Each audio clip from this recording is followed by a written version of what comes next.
Big Six Premier League clubs are struggling a little bit right now and have on and off for a few years, with right now Manchester United and Chelsea being the clubs that are struggling.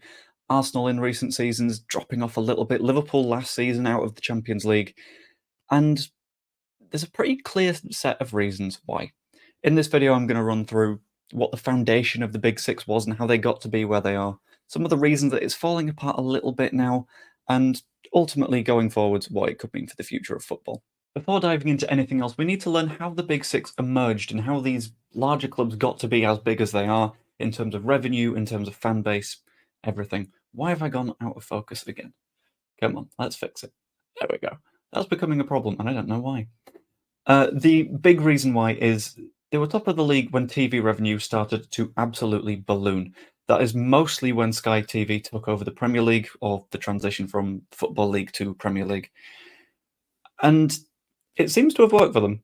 There's a hell of a lot of money coming into the Premier League every single season now. You get another, I think, £1 or £2 million for each position you are higher in the league, which means that if you've spent those 20 or 30 years at the top of the division, you've built up a hell of a lot more money than someone mid-table.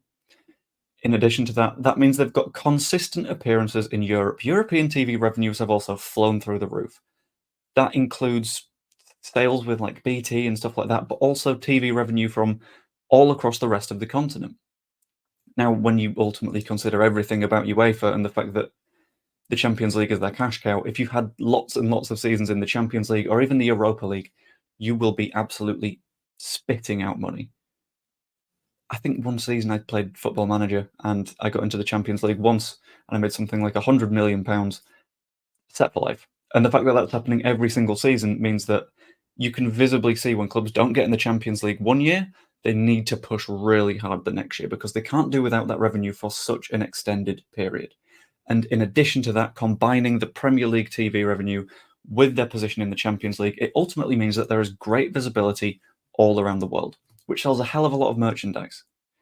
If you look at countries such as China, India, Bangladesh, places that have colossal populations that are getting more and more interested in football as time goes on, you also see the fact that you'll have lots of Man United shirts and recently more Man City shirts and Chelsea shirts. It's clubs that are successful because when you're watching something for the first time and someone is successful, you're going to naturally gravitate towards those. Now, I'm not going to pull out the glory hunter or whatever because it's completely normal.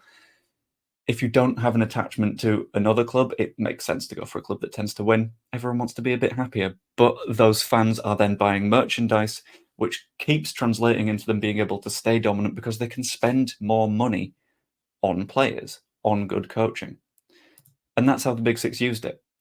They put a lot of money into the best members of staff. At the time, earlier on in the sort of Premier League's development, Jose Mourinho was the big name, and Chelsea made full use of him.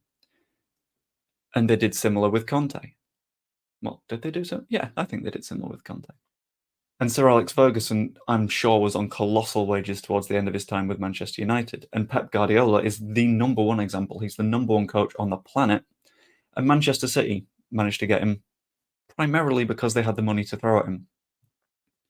In addition to that, there are rarely challenges for transfers. There's no way that, unless it's like a Bellingham or something like that, where every single big club wants him, it's going to be quite rare that someone like Manchester United is losing out on a bidding war to Crystal Palace.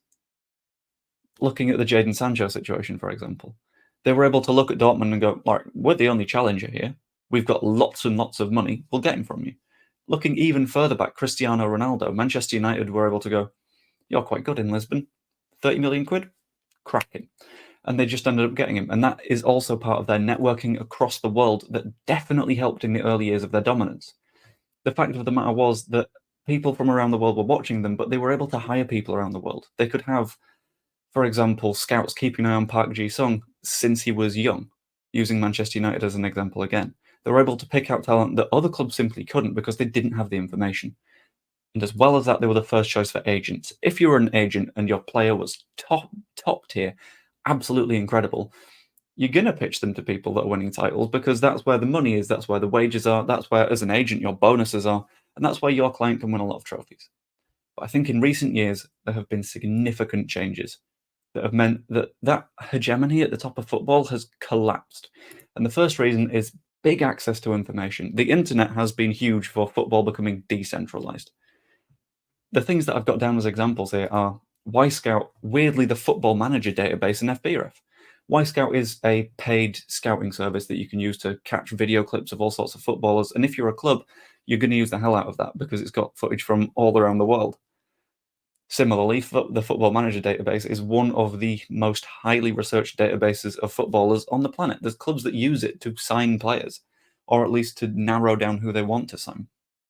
And that database exists because you've got researchers all around the world that love their clubs that want to contribute to it.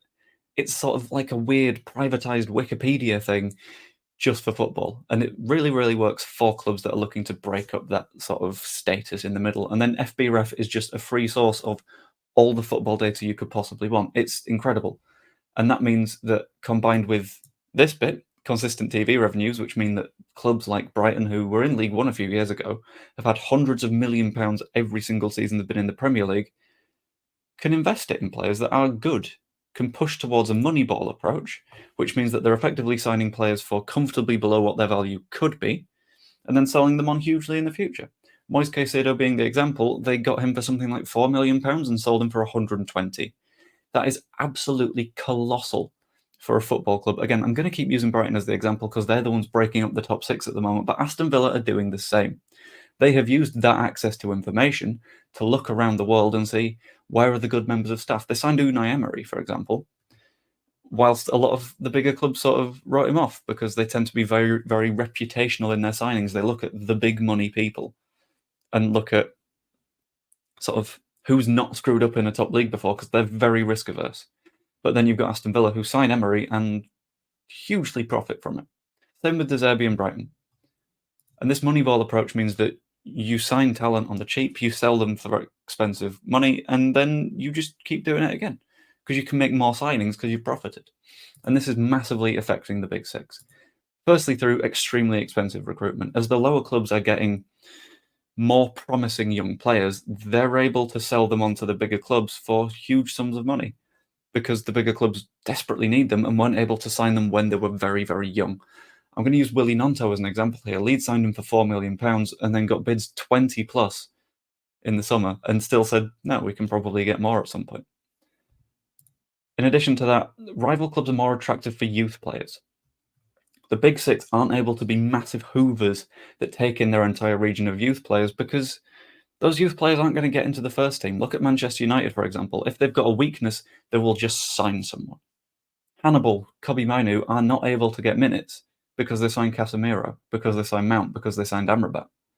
Whereas these slightly smaller clubs are able to get young talent either from their own academy or nearby academies and say, look, we're actually going to give you minutes. You will develop into a better footballer. Stay with us. And it works. And that turns into poor results on the pitch for those bigger clubs, which means that they slip down the table and lose their continental football, which means losing some revenue, which the cycle keeps on going. The same thing hasn't happened to Manchester City because they have an infinite pool of money and because their recruitment in terms of managers and players has been spot on. I can't remember any mistakes they've made except maybe Calvin Phillips. So what does the future look like? I think football across the entire board will become a lot more level in terms of competition. You've got Villa and Brighton pushing on at the moment. I think West Ham are in that conversation as well. Can't lie, not looked that much at the Premier League lately. But flattening the surface and like making matches against those top six clubs, not guaranteed anymore. There will be a bit more Premier League centrism as well. I can see that absolutely happening because more and more football clubs, players, sorry, not clubs, will look at the Premier League as the primary destination. Saudi Arabia are trying it, but it's not working. They're only signing a few big players, but they don't have any form of grassroots.